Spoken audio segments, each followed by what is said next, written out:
How's everyone doing? I'm glad that some of the crowd from Andy's session cleared out, released the pressure. Oh, he left some cards here. I'm going to hassle this guy. Yeah. I work with Andy quite a bit, so I can jive on him. How's the conference been so far? It's been really good sessions. I've got to say, I'm feeling really sorry for C#. I haven't seen any C# examples at all. I don't think I've seen a single line of C#. As long as I don't take too long, I'm going to show you some C#. What else? Our world is changing, right? All of a sudden, everything is SaaS. Everything is a service. We're not doing, well, our dev has completely changed. We're now talking through APIs. Every session and demonstration that I've seen has all been against something up in the cloud. Nothing's being run on machines anymore. I haven't seen anybody with a local XM instance yet. I'm not even going to show you a local XM instance. Last time I did something similar to this, I did use a local one to prove Edge is not tied to the cloud. Sorry, that's the wrong way to say it. Edge is a cloud thing, but I can publish to it from an on-premise XM instance, right? It's not exclusive to XM Cloud. That's a better way of saying it. All right, let's get stuck into this. So welcome everyone to my talk on exploring the Experience Edge GraphQL schema. Now, when people are asking me around the conference, oh, what are you talking about? I realize my talk is very, very specific. I'm not even talking about Experience Edge. I am talking about the Experience Edge GraphQL schema, right? It's very, very specific. So I'm kind of hoping that I make your brains hurt a little bit. My name is Alistair Deneys. I'm a system architect at Sitecore. I've been here for a little while. I am the architect for Experience Edge, so I hope I know what I'm talking about when I'm talking about stuff up here. I'm a former MVP. I was the first Australian to be awarded MVP. I can't even remember when. It was so long ago, we didn't have a Peter Brinkman, right? You guys, you current MVPs, don't know how lucky you are. There wasn't even an MVP program when I was an MVP. But my highlight was probably having dinner with the founders, having dinner with Lars Nelson at one of the symposiums in Melbourne. Since joining Sitecore, I've worked across a variety of different areas of the product, XM, XP, and now into SaaS. I have been using Sitecore for at least 18 years. If you're in Andy's session and you saw we did the little game of who's used which version of Sitecore, it was only me and Rob standing up here at the end. So my first version was 4.3.2. Good old XSLTs. I still like XSLT. I haven't done it in a long time. As you can probably tell from my accent, I'm not a local. I'm from Melbourne, Australia, where I work permanently from home, and I've been doing that since before it was cool, since before COVID. If I'm ever going to be social, you'll find me on Mastodon on the Hachyderm server. Quick agenda about what I'll be covering today. I'm going to go through a bit of an introduction to GraphQL if you haven't seen GraphQL before. I'm going to explain the data models of the different systems that publish into Experience Edge. And then we can dive into the GraphQL schemas themselves. And time permitting, I'm going to end with some practical examples. So,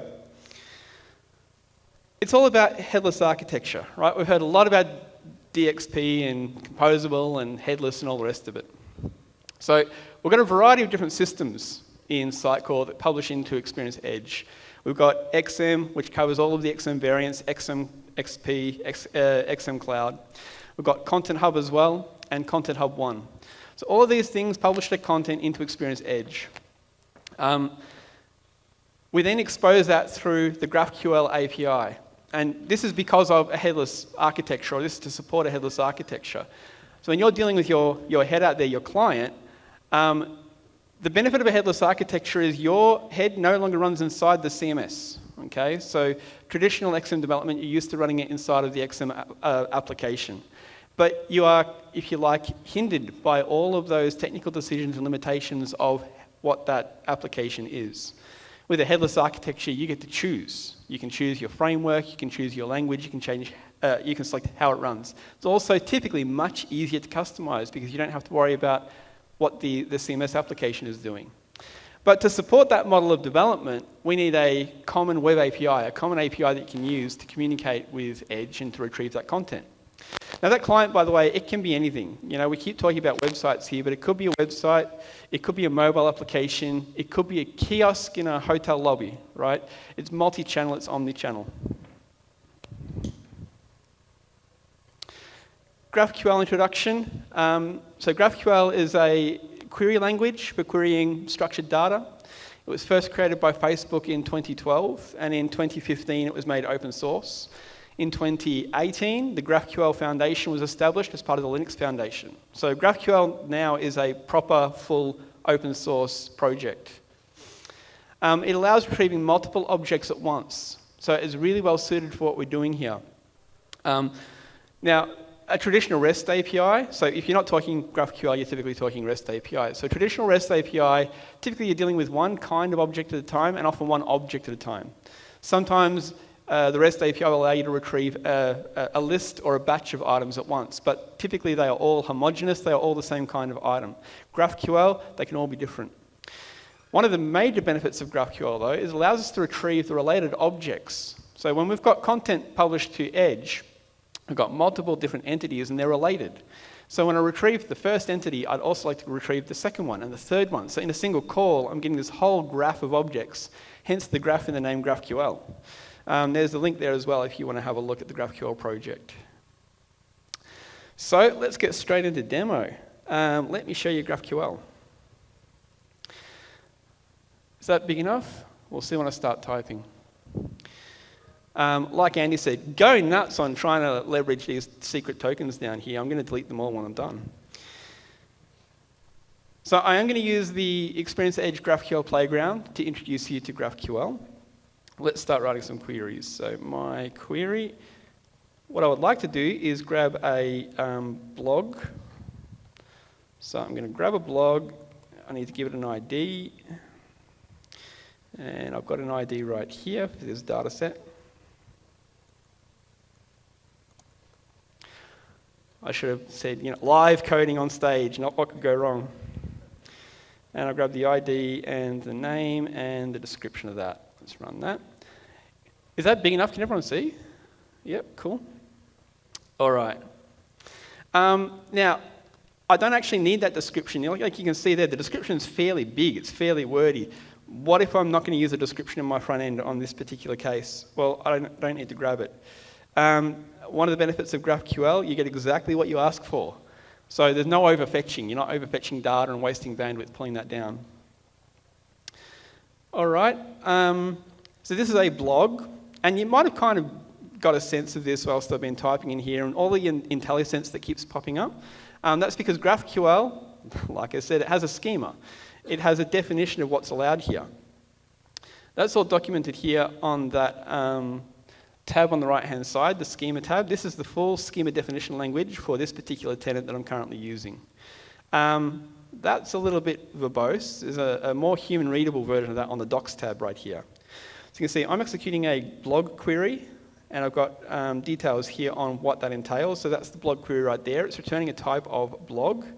I can see the different fields that I've got available. So of course, in a blog, I have blog posts. So let me grab those related blog posts. So we'll go to blog posts. That's a list type. So I want to see the total, and I'll grab the results. Give me the ID and the name of those. Whoops. Why is this not working now? Name. Oh, because it doesn't have a name. It has a title. There we go. All right, 174 blog posts in that blog. All right. So it's kind of subtle there, but I'm now retrieving multiple objects, right? I'm linking from the original blog to the blog posts. I'm getting those related things, and there are different types as well. But I want to grab multiple blogs at once, so I'm just going to copy this, put that down there. I'll grab the ID of my other blog that I want to get, and let me execute that one, and I get a failure. I expected that. The reason I've got a failure is because in my query here, I've now got two fields that are called the same thing. So I just need to provide an alias for this. So I'm going to call that one blog 1 and this one blog 2.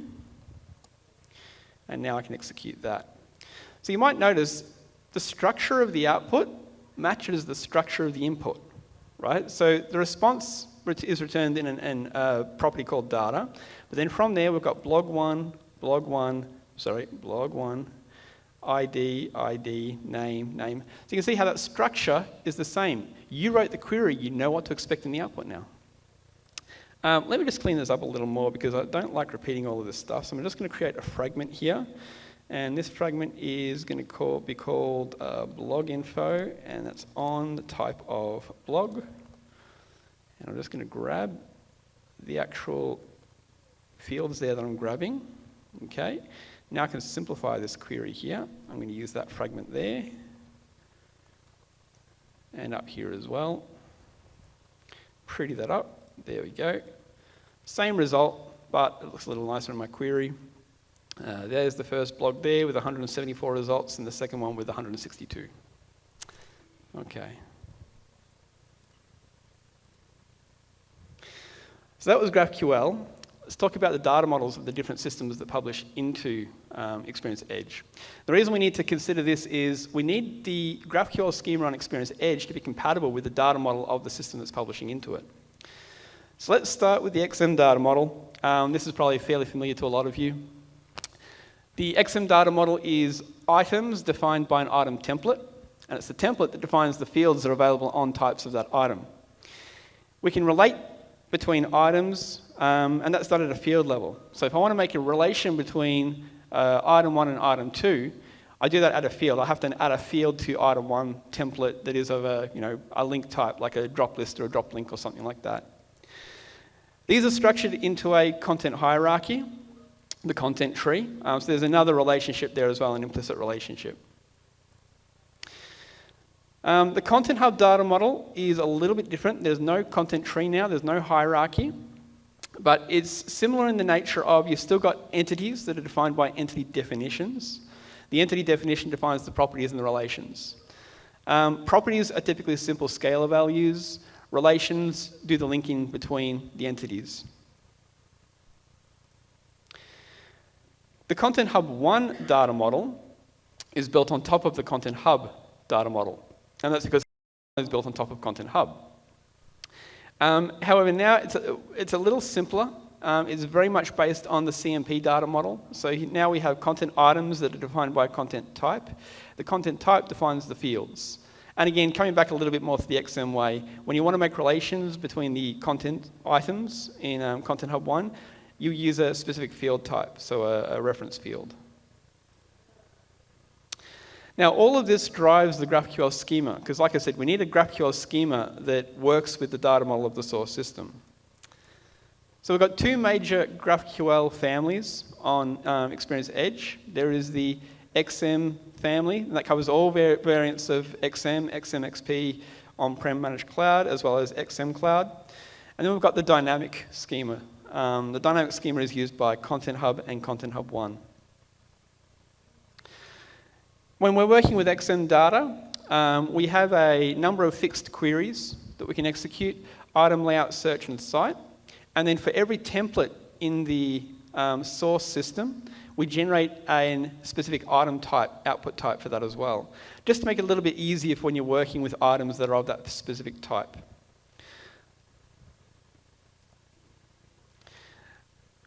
The dynamic schema generator, on the other hand, is completely dynamic. Everything in the schema is based on those entity definitions that are defined. So for every input entity definition, we're going to create an all query that allows you to search for all entities based on that particular type and search over them, as well as a single query to retrieve those by ID. And then we've got a number of supporting types. So we've got a type for the output, we've got a list for the output, a predicate and sorts as well for searching and ordering. All right, next demo. So although I've shown you GraphQL at the moment through the IDE, GraphQL is just a web endpoint. It's just a web API. You don't need to use anything special for it. So what I've got here, I've got a PowerShell script. Let's have a look at that. I'm going to use PowerShell to make a call to Edge and pull some data back. Simple. Just increase that size a little. Oh, I always get this one wrong. Where is it? Plus. All right, so when making an Edge call, I need to provide an XGQL token. This authenticate and authorizes me to Experience Edge. So this is going to be passed as a header. I've got another header here because this is going to be a JSON request. This is the query I'm going to execute. It's the same query that I started with before to retrieve my blog. I'm then going to generate a body by converting that to JSON. And then finally, I can invoke my web request. So standard web API call. And if I execute that script, okay, we get a 200 response. Great, it worked. We can see the data here in the content field. So data, blog, ID, et cetera, et cetera, et cetera. Right? Nothing special. It's just a web endpoint. If you can make web calls, you can call Edge.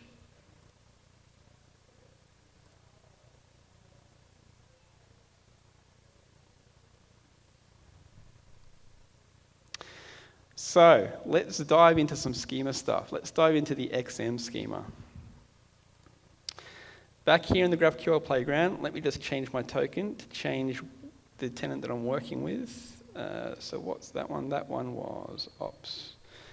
Change to my XM Cloud tenant. I'll just refresh the docs. All right, so you can see here now, I've switched over my token. The docs have updated because the schema has been retrieved. And I've got the types that I was talking about before. All right, let's start with an item query. So what I'm going to do first is the hello world of Sitecore data access. So I'm going to get the home item. That's going to be in English. And the path is Sitecore content home. Oops. Grab me the ID and the name. Okay, there's the home item. So this is an XM Cloud tenant that I'm using. This one right here. I haven't actually got anything underneath the home item, but I have created a basic site here. So let's go and grab this particular home item that is a little bit more interesting. So I'll just pass the ID of that one in there. Okay, so it's still called home. The name didn't change, but the ID is different now. Okay, let's grab some fields off that. So we'll grab the title field. And I'll get the JSON value of that. And then another field. Actually, sorry, we'll start with that one. Okay, so I've got the title there. And now I'll grab another field, the content.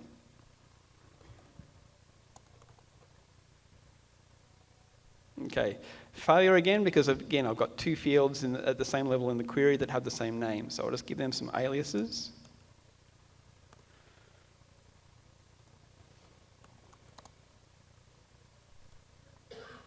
All right, so there we go. I've got the title field and the content field. So it gets a little clumsy using this string, identifying the fields by string. And this is where that those generated item types comes in. So I'd like to use, let's call it a strongly typed item to make it easier for accessing fields. Now to do that, I need to know what the type name is in the GraphQL schema. And the reason I need to do that is because in GraphQL schema, all types must be unique. I can't have multiple types with the same name. This is in contrast with XM, where because I've got a content tree, I can create multiple templates with the exact same name at different levels in the hierarchy. So to get around that, sometimes you end up with a type name that has an ID at the end. And that's exactly what we've got here. So I'll just grab that. All right, so now I can use an inline fragment. So on that type. And I can now work with this item in a bit more of a, if you like, strongly typed manner. So when I'm accessing the title field, it's right there in the IntelliSense. And we'll grab the content. And let me just get rid of those other parts of the query. There we go. So I've got a couple of fields in there, but at some point I probably want to start traversing the content tree to have a look, what are the related things. So let's have a look at the children. And that's a list type, so I've got total on that, and then I've got results. And in there, item and ID and name. Oops. All right, I've got the children. I keep repeating this ID and name, so I'm just going to create a fragment for that. This is going to be item info, info on the item type. Oops. I'll let the ID clean that up in a minute. And I'll just use that one there and there, just clean this up a little bit. Okay. That's the children, but I can also grab, for example, the parent.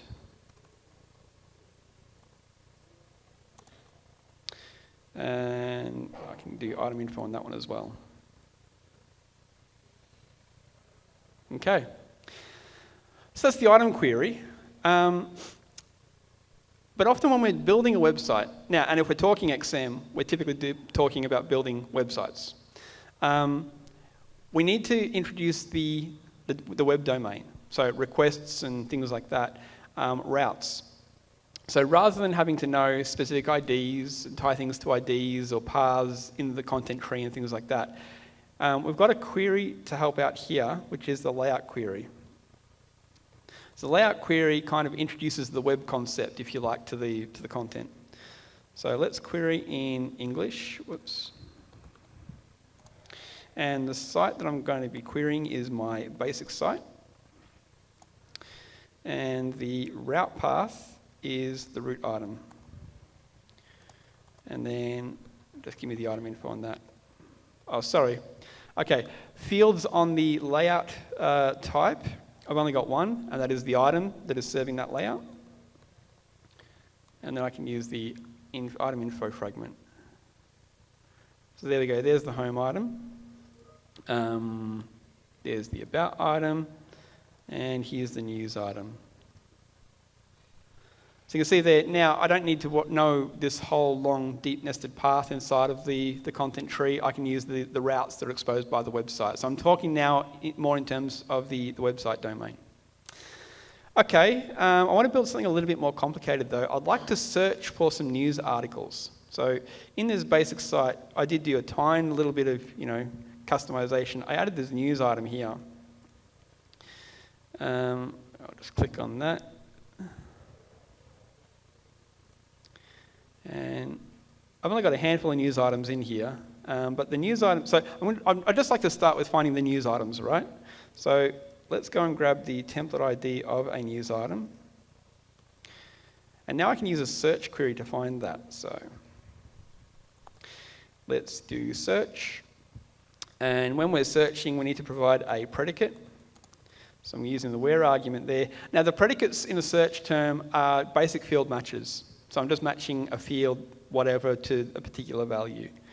But we do have a number of special fields in here as well. So I'm going to be searching in templates, and I want the value is the one that I just grabbed. Whoops. And then just give me the total, and then the results, give me the item info. Okay, so there's my news items. I can see what other special fields we have in here if I just provide an invalid one, and the helpful error message will tell me all the options that I've actually got. So the special fields are name, path, parent, templates, has layout, and language. Okay, so that's cool, but what about if I wanted to find this specific item, right? The artist news article. So I need to combine multiple predicates together. So to do that, I'm going to use some Boolean logic. So I'm going to provide an AND clause, and we've got the first part there, which is the template match, and then the next one, which is going to be on the name, and what I'd like it to match is artist. We'll just clean that up. Execute. No results. That's because the default operator is an exact match. So it's doing an exact match on the name, which is the artist, right? The artist is the name. So I can change that to the artist if that's what I was looking for, but I don't because I'm lazy. I only know one of the words, so I can change the operator in here to a contains instead. And there we go, we've got the item. Now, this sounds like a query that I might want to use frequently. So what I can do, I can parameterize this query so that I can pass in that template name whenever I want to use this query. So let's start with my search. I'm just going to add those parameters in here. So that's the template. It's type string. And then we've got name, which is also string. I'm going to define these as variables that are passed to the query. So template, and I need name as well. Whoops. I'll grab these values out of the existing query.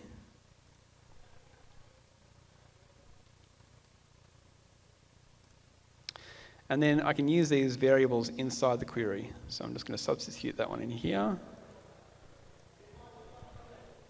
Oops. There we go. So that's a parameterized query.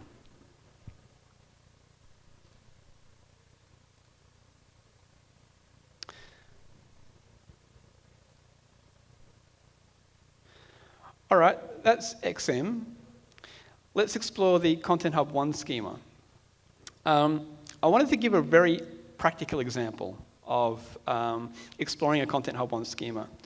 So to do that, I thought I'd show you something that you're familiar with, the content that you're looking at on screen. So you might notice my presentation is not being done from PowerPoint. My presentation is being done from a custom application that I've written. It's a .NET MAUI application. It's reading my content from Content Hub 1. That's where I've got all of my presentation content. This is my Content Hub 1 tenant. Here is all of that content that I've been showing you, all of those pages, when it loads up. The Wi-Fi is a little slower down here. Okay, so the main part about the schema is how it's generated, and it's based on the content types that we have. So for this presentation, for modeling the content of the presentation, I've got a couple of different page types in here: bio, section title, social, text, and title. And then I've also got a navigation. Navigation is used to construct the list, the linear list of pages that I want to show in the correct order. So let's go and have a look at one of these. The title slide, for example, has title, author, date, hashtags, the background image, all that stuff that I showed you on the very first slide. But what I'd like to do, I would like to show you this particular slide, the demo slide. It's a section title slide. I didn't realize I had two versions of this open. It's freaking me out. Hang on, let me just close that one. All right, back into the GraphQL playground. Let me just clear all of that out. Let me switch my token. That was my XM Cloud tenant. Switching over to my Content Hub 1 tenant. All right, so we have a look at the docs now. You can see how we've got all of those query types based on the content types. So there's bio, navigation, section title, social, text and title. There's also a couple of other ones. We've got a taxonomy in there. I've got a taxonomy that I've defined as well, and the media. All right, so let's start by searching through the section titles. So I'm just going to do an all section title query here, and grab me because it's a list type, give me the total, and on the results, give me the ID and the name. All right, so 8 results. What if I'd want to search down to things that had demo in the title? Because as you can see, all the time I'm doing demo, I've got a section title slide there to say demo time, to remind me which demo am I doing. So to do that, I'm going to use the where argument in here. And the predicates in Content Hub and Content Hub 1 are a little bit different because they, again, are dynamically generated based on the content that we're searching through. So the fields in the predicate are based on the fields of the type. So I'd like to search in the name. Okay, so I'm going to type in name and then underscore, and then it's the operator that's going to be applied. So I can do equals, not equals, etc. I'm going to use contains to say where the title contains demo. Okay, that's narrowed it down to 5. Cool. And of course, we can link through. The best way to show you linking through would be to show you the navigation. So if I come and have a look at my content, and let me just filter down to the navigation. Okay, so I've got one navigation in here called primary navigation. And you can see here I've got all of the pages that are the ordered pages that I'm showing you in my application. I'll grab the ID of that particular navigation item there, and now I can query for that directly. So I'm going to use a singular query now. Rather than all navigation, it's navigation. Because I've got the ID, I can pass that in. And give me the ID, give me the name, give me the pages. And then Okay, how many pages do we have? And on each page, okay, I've got not very many fields here. And the reason is how relations are done in Content Hub 1. Now this is different to Content Hub. In Content Hub, when you've got a relation, there is only one type on either side of the relation.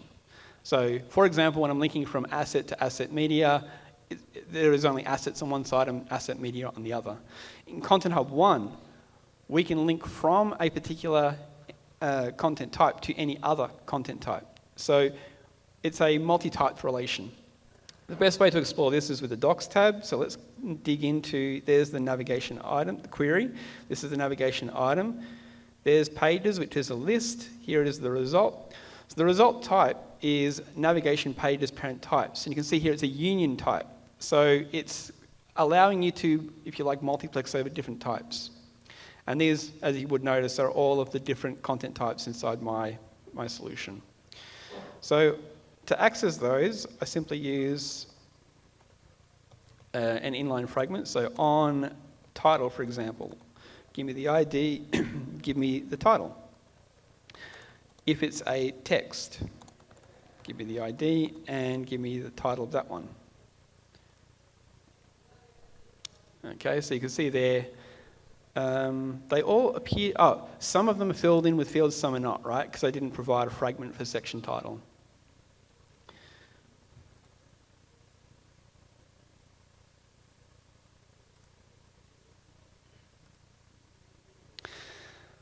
So that was a very quick introduction to the GraphQL schemas and to show you how they are dynamically generated based on what you've defined in the source. But I wanted to show you some edge in action. Well, I kind of have, right? This application right here that you're looking at is it right in action. All right, I promise you C# code. Let's dig into the code. That looks pretty visible, right? So this is my .NET MAUI application. .NET is not dead. It's just gone to mobile.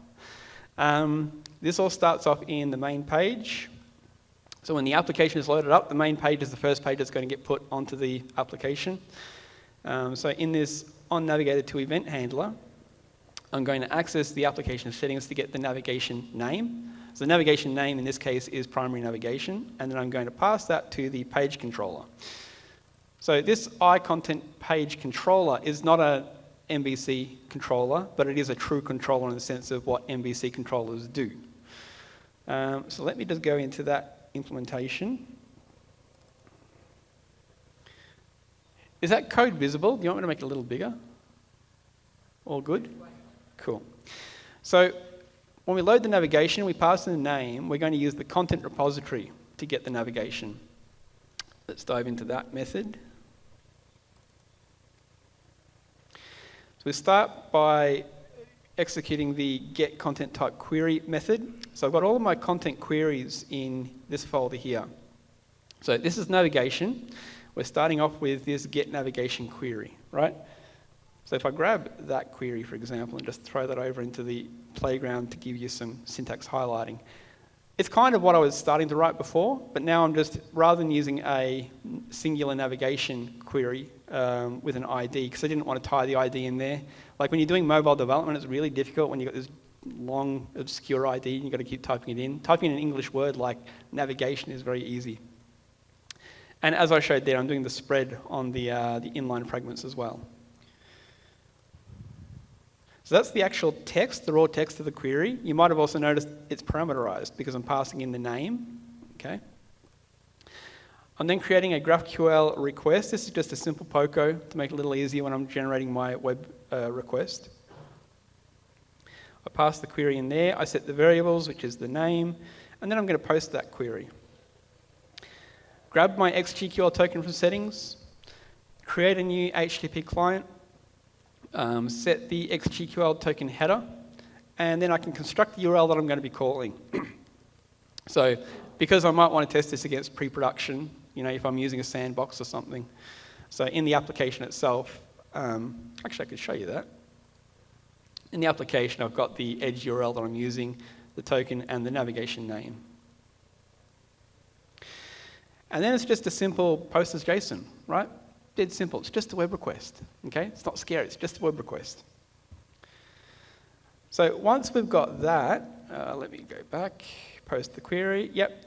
So assuming we get a successful result, I'm going to read the response as a string, and then I'm going to use my content mapper to map that. This content mapper, it's not particularly exciting.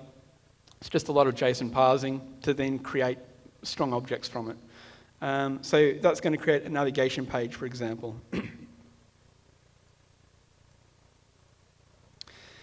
That was get navigation. That will then pass back to the page controller a list of navigable pages. So I'm putting that into a property on the controller, and then I'm invoking the property changed event handler. In .NET MAUI, it's very reactive, so you kind of change properties and then other properties change because that property changed, right? You've got event handlers handling all of those changes. I'll step into that in a moment. And then as long as I've got at least one page, I'm going to load the content for that first page and display that. So how does that work? First of all, we find the page in the in the list of navigation pages. Once I've got that page itself, I can call get content. The reason I need to get them is I need the type that page is. So if we go and have a look at this method,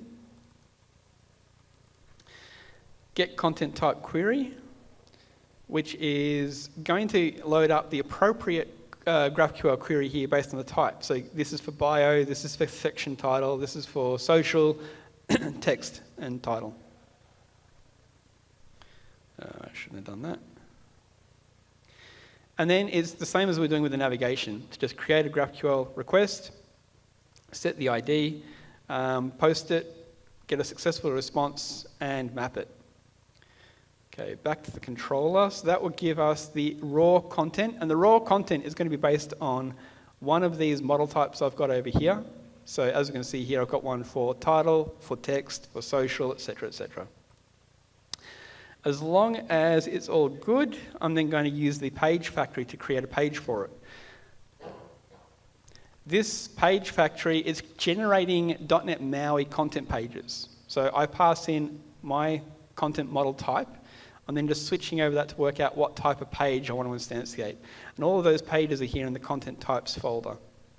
So here's my title content page, here's my text content page, and what we were showing just before, here is the section subtitle.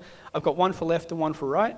So in the page factory, I've got a little bit of a where clause here for, depending on which taxonomy was used in the layout field. So if it's left or if it's right, I'll generate the appropriate page type based on that. All right, back to the controller. So grab the page, put that as the current page, and then invoke the property changed event handlers for that one. So the thing that's watching for subscribing to, for example, current page is the application shell. The application shell has an event handler for the property changed on page controller. So all that event handler is doing is making sure that the property that did change is the current page, and then it's just going to grab that page and push it onto the navigation stack, and that's how it appears.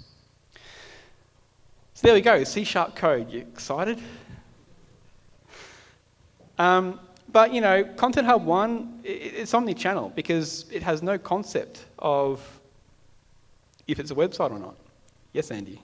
So this is headless development still. Pure headless. This is headless. You've just built one right here. Yeah, this is a head. It's just not running in the web. Who said head had to be the web, right? So what I've also done, I have built a static site off this exact same content. Let's go have a look at what that looks like. I'm keeping it on the time to make sure I don't go over too much. So this is the exact same content that I'm showing in my .NET application, but now it's on the web. Way easier to style, so much easier to style. But you can see this is the exact same stuff that I was already showing, right? Here's that Content Hub 1 schema section title that we're looking for before. Yeah. I built this using something called Eleventy. Yes, everyone loves Next.js. I love Eleventy. I like Eleventy because it is pure static site generation, right?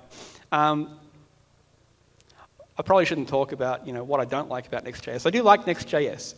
As a programming environment, it's quite nice. But when it comes to the web, I'm a stickler for doing it right. I only want HTML. I don't want HTML in JavaScript. I just want HTML. So that's why I used Eleventy for this one. All right. I'm guessing no one has probably ever seen Eleventy before, so I'll try and keep it. I'll try not to go too deep, but Eleventy has this concept of global data. So I've got this function here to generate some global data for the application. That global data is being generated by calling to a library I've got in here, fetch my content from Edge, okay? I'm just using the standard JavaScript fetch API. Again, it's just a standard web request, right? There's my SUGCON token. Here's my body. There's my query. What query am I running? Okay, this query looks a little bit different. So I've got a different use case here, a different load profile, if you like. In my .NET application, I'm navigating single pages at a time, right? I only want to retrieve a single page at a time. I don't need all the pages at once. I need to know what pages are going to be there, but I don't need all of their content. In static site generation, I want everything at once because I want to generate this fast. So if I'm making an individual request for every single page, that's a lot of network time. So I'm going to grab 50 pages. Well, in Content Hub 1, I can only grab 50 pages, but I can page this. I can say, okay, do it in batches, 20 pages at a time, whatever. I'm just doing 50. I'm doing them all at once. Once I've got that global data, I'm using the Eleventy Collections API to segment that down, to filter it down. So you can see here, I'm grabbing all of my Edge content, and I'm going to create a collection called title pages, and I'm going to filter based on if the type is title, or the bio pages if the type is bio, etc. And then I've got templates in here in the page types folder.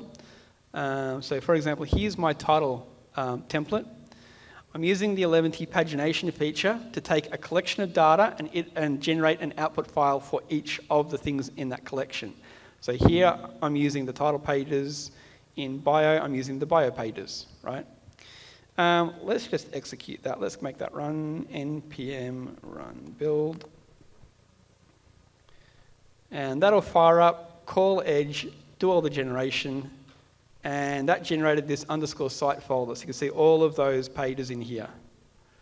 And this is what it looks like. I've deployed it up to Azure Static Site. So my Eleventy project is actually in GitHub. When I commit, I've got an action to build it and push it to Azure Static Site.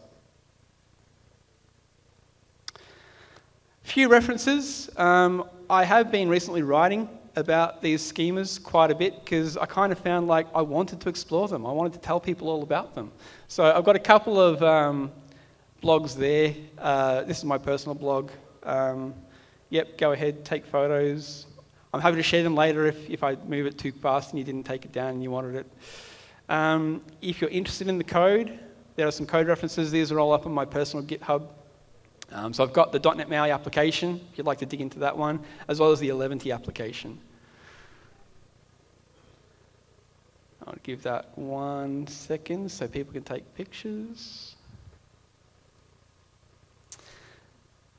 I am on the community social things. Like I said, if I'm going to be social, I'm most active on Mastodon. Come on, it's quiet in there with only me and Rob.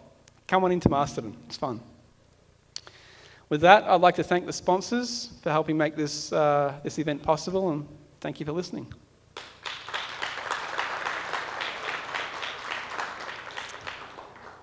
See, we've got 2 minutes on the clock, so we can probably take a handful of questions if we've got a microphone in the room.